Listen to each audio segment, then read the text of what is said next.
Alexa, turn on studio lights. Okay.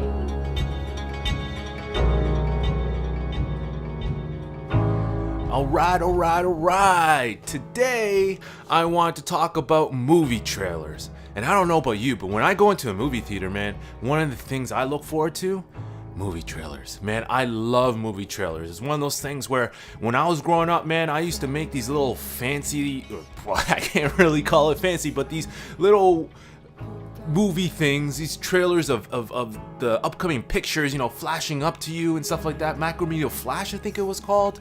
Man, I always loved movie trailers. They're exciting, they're fun, and you know, I want to share with you guys today some of the movie trailers that are coming up in the next couple of months for the rest of January and all of February. And what I'm gonna pick 5. I'm not gonna bore you with too many. You know, I'm not gonna sit here and show you 20 movie trailers and go on for like an entire hour.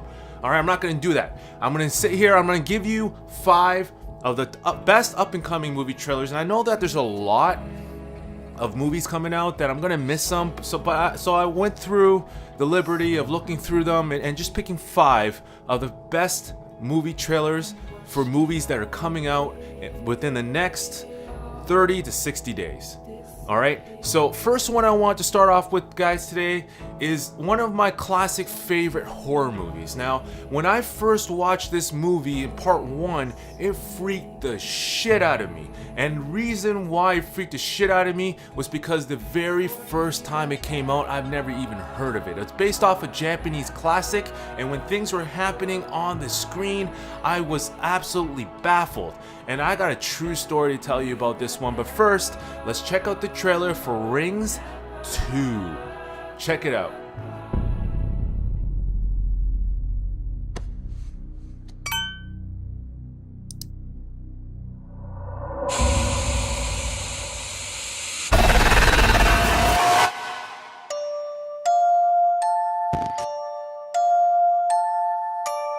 There once was a girl.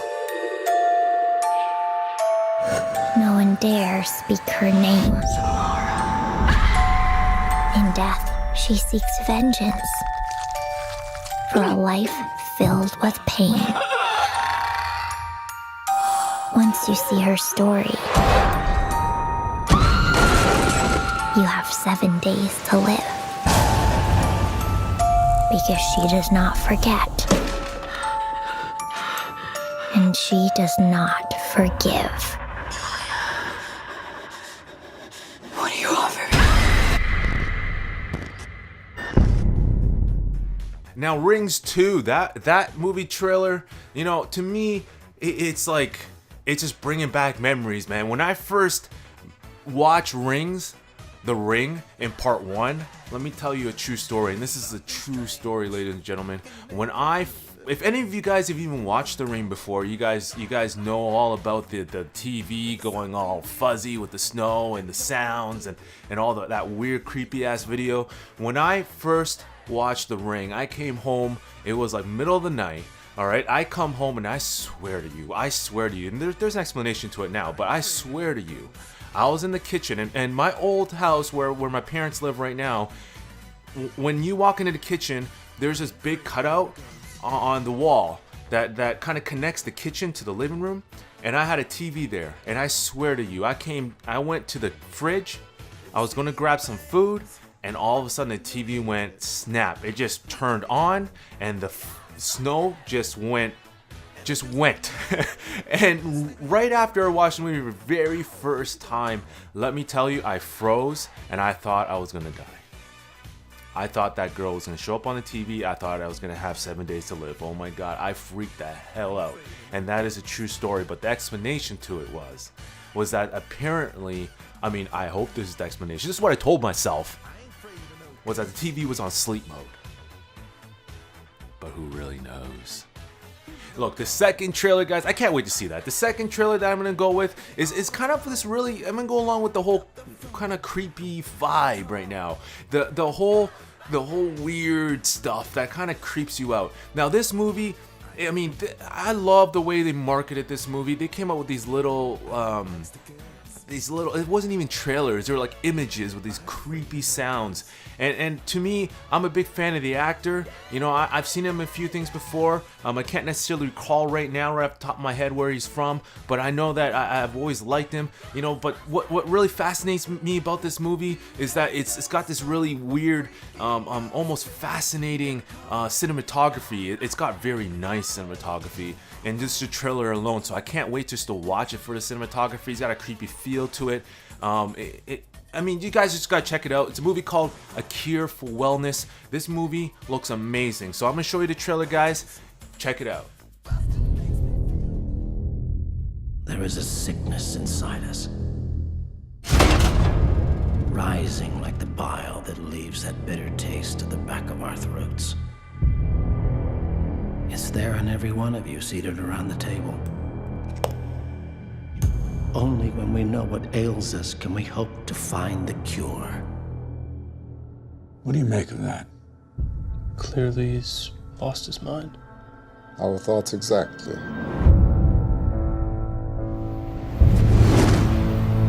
I'd like you to go to Switzerland and bring Mr. Pembroke back to us. What we offer here is a process of purification, away from the pressures of the modern world. You plan to take Mr. Pembroke back with you? Is that a problem? He's a patient, not a prisoner. You here for the cure? No. Actually, I was just leaving. No one ever leaves.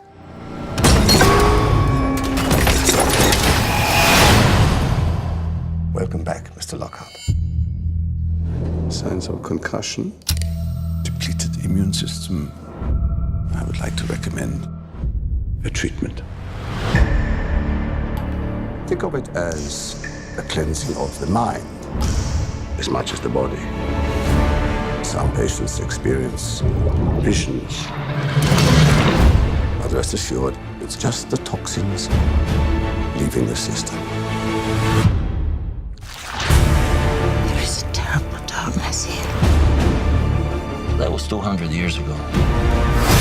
This is happening now. You said no one ever leaves. What happens to them? I saw the bodies! Listen to yourself. You're not a well man. You're trying to make me think I'm insane. What's happening to me? It's all part of the cure. There is no cure! Accept the diagnosis, and you will see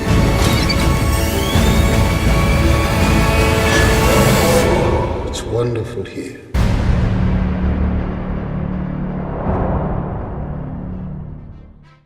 Now that is a powerful trailer. I mean, if you look at the cinematography, it's really what excites me the most. It just really pops. It really, you got to get that feel to it. You know, I can't wait to watch this movie, guys. I don't know much about it, but I think that's what I like about it. I mean, I like the fact that I don't know much about it. That's what movie trailers should be nowadays, but I'm going to go on to a different rant about that another day, maybe another podcast if I remember to, and you know, I'll give my thoughts on that. Next movie, again, it's a part 2. Because part 1 was amazing. Part 1 was so sick, guys.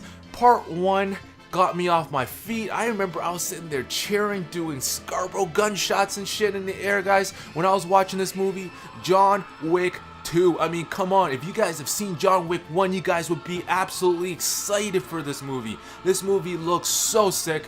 Part 2 has got to be amazing. You know what I love about Keanu Reeves? That man is real as it gets, guys. If you guys have never heard his story before about his family, the shit that he goes through, the things that he does, I mean, this guy came to school in Toronto, man. This guy's been a Canadian. I don't know if he's born in Canada. I have to do more research on him. But either way, guys, he seems like a sincere guy. If all the stories I read about him are true. But the best part is, if you guys have seen this guy shoot a gun on video, this guy knows how to shoot guns. This guy's no Hollywood faker. This guy knows how to shoot a gun like that. This guy, if you just YouTube him. This guy's sick, and I like that. I like it when an actor kind of brings out the abilities that he actually knows. He isn't just faking it on the screen. So John Wick 2, guys, check out this trailer. Promise you, you're gonna want to watch it.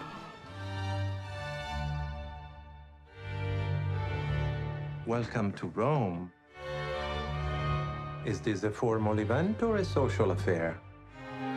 Social. How many buttons? 2. And what style? Tactical.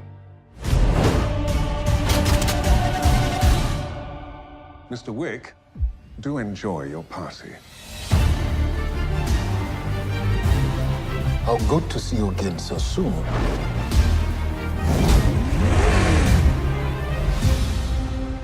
You have no idea what's coming. You want a war? Or do you want to just give me a gun?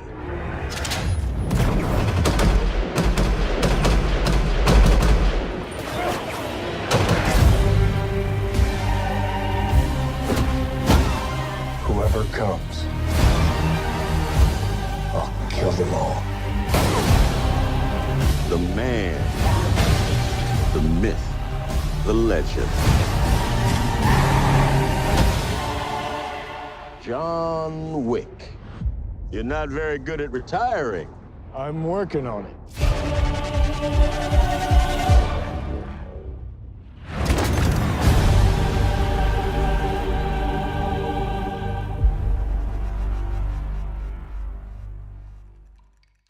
I mean, come on.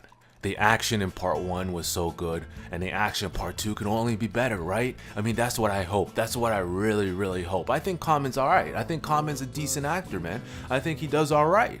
I mean, he really plays his roles. He plays his strengths. He doesn't try to do stuff he isn't really about. You know what I'm saying? He does amazing, I think, in that trailer. John Wick, come on. I mean, this guy, the Candyman. You know, you don't send the Candyman. This is the guy you send to kill the Candyman. That is the most iconic line in part 1. I mean, come on, he's so sick. All right, next trailer that I wanted to share with you guys. Look, I'm getting near the end, guys. It's the 4th trailer, and I'm gonna change it up a little bit. I got a little bit of horror, a little bit of action. This one's a little bit of drama, but it seems like, you know, it seems like it's something that kind of gets that little bit of that dark vibe to it. I mean, it's starring one of my favorite actors, Matthew McConaughey, and it's called Gold. And the thing about this film is that it seems so gritty, you know. It seems almost like a gangster flick that's not really a gangster flick. I don't know, there's a feel that I get from it. I mean, I don't really know much about this movie, and the thing is, when I watch movies, I don't want to know too much about it. I want to go in with no expectations. I just want to see a simple trailer that doesn't tell me too much, and then I can just watch it and just kind of be surprised. I mean, that's part of the experience of watching the movie. But this movie looks amazing. I mean, you can tell that he wears this kind of like this bald look, you know what I'm saying? Kind of suits him. He's a powerful actor. If you guys have ever seen him in True Detective Part 1, I mean, this guy was amazing. Dallas Buyers Club. I mean, you can go on and on and on. This guy has been absolutely on fire. All right, so this movie, I can't wait to watch it. I mean, a lot of it probably has to do with the bias of Matthew McConaughey, but if you actually watch the trailer, you can tell it's a very, very, very powerful film. So I'm going to show it to you guys. Check it out, and let me know what you think. So if you'll take a second, look at the plan. Well, you will see what I see. And that's money. Not our money. Oh, mama, I'm in fear for my life from the long Baby, where are you going? This gold business wrote me off years ago. But it's amazing how little gold dust can just change everything. Damn it, Kenny. Lawman is putting into my running, and I'm so far from my home. Mike Acosta. What are we talking about? I had a dream. Right here. Indonesia. That's where we'll find the gold. Hangman is coming down from the gallows, and I don't have very long. Wait! We found nothing and the workers are leaving. Wait. Kenny, look. We got a gold mine. We got a gold mine. We gotta go, Mama! Yeah, for better or worse, the ride had begun. And what a ride. I never doubted you for a second. This is Brian Wolf in New York. They were coming at me from all sides. We believe you're sitting on the largest gold find of the decade. We talking over $30 billion.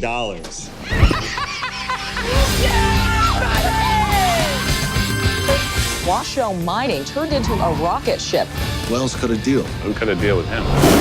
This isn't a deal. No boats. No deal. Open it.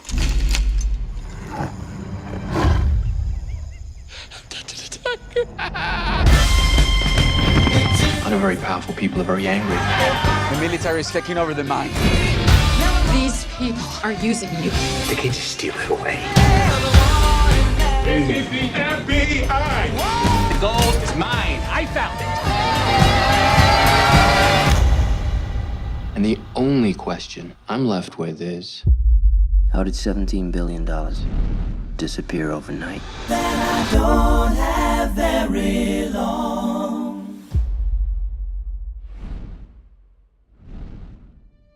All right. I mean, that looked powerful. That looked powerful to me. I mean, wow, that looked like a performance that might get Matthew McConaughey another Oscar nod. Who knows? Next movie that I want to show you guys, and this one, it seems like a documentary to me, but I mean, it seems extremely powerful, and I think it's something that is kind of coming out at the right time, perhaps. I mean, hopefully it does more good than bad, but it seems to be addressing a lot of political issues and a lot of real world issues that America is facing today. Not just America, but the world. But this one seems to be more about America, and I think it's something that, you know, I think it's addressing to everybody. I mean, I don't like to get political. I hope this doesn't cause an outrage or brings out too many, you know, hatred in the world, too much violence. But I mean, sometimes the truth needs to be told, man. And I think that this film, it seems like it does a great job. From my understanding, it is narrated by Samuel L. Jackson. So, I mean, everyone loves Samuel L. Jackson, right, motherfuckers? So, hey, I can't wait to watch this film. I think I love power. I love powerful stuff, and I think that this is going to be a very powerful film. And I don't know if it's a documentary necessarily. I mean, I guess we're going to find out. From the trailer, it seems like it. I haven't done much research, and again, it's because I like to stay kind of surprised. I like to have that experience when I watch these type of films. So this film is called I Am Not Your Negro, and it seems like it's a very, very, very powerful documentary. If it's not a documentary, a powerful film. I can't wait to see this, guys. Check it out. If any white man in the world says, "Give me liberty or give me death," the entire white world applauds. When a black man says exactly the same thing, he is judged a criminal and treated like one, and everything possible is done to make an example of this bad nigger so there won't be any more like him. The story of the Negro in America is the story of America. It is not a pretty story. Most of the white Americans I've ever encountered, sure, they have nothing whatever against Negroes. That's really not the question. Really a kind of apathy and ignorance. You don't know what's happening on the other side of the wall because you don't want to know. In America, I was free only in battle, never free to rest. We need to take action, any kind of action, by any means necessary.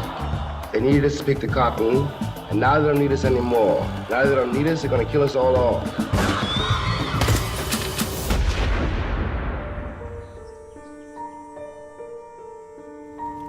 There are days when you wonder what your role is in this country and what your future is in it. I can't be a pessimist because I'm alive. The question you've got to ask yourself, the white population of this country's got to ask itself, is why it was necessary to have a nigger in the first place. Because I'm not a nigger, I'm a man. But if you think I'm a nigger, it means you need it.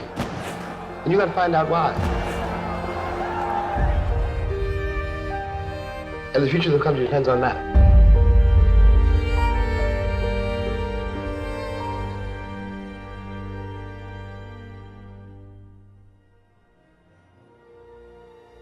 And there it is, guys. This is the top 5, in my opinion, of the films that are about to come out for the rest of January and the rest of February, so for the rest of the 45 to 60 days. And you know, I want to watch all of them, but hey, it's hard to find the time to always sit down and watch all these films, but I do want to watch all these films, and I do plan to watch all these films. I mean, I live right next to a movie theater. I really don't have an excuse other than financial excuses, but hey, I can't wait to watch a lot of these films. For sure, if I were to pick one, I mean, if I were to pick one right away and I had to go to theater and watch one, I would pick John Wick. I'm a big fan of John Wick. You know, I think John Wick is amazing. I'm an action guy, so you know, action films really tickle my interest. So you know, hey, if there's any other films you guys know that are coming out within the next 45 to 60 days, please share them, let me know. I can't wait to see these films. Again, I'm going to keep doing these podcasts, and maybe I'll release another one for March. I mean, we'll see. I'll see what comes up, man. Maybe you guys like this type of stuff, maybe you don't. I don't know. If you like it, let me know. If you don't like it, let me know, guys. All right, I'm Danny. Peace out and take care, guys.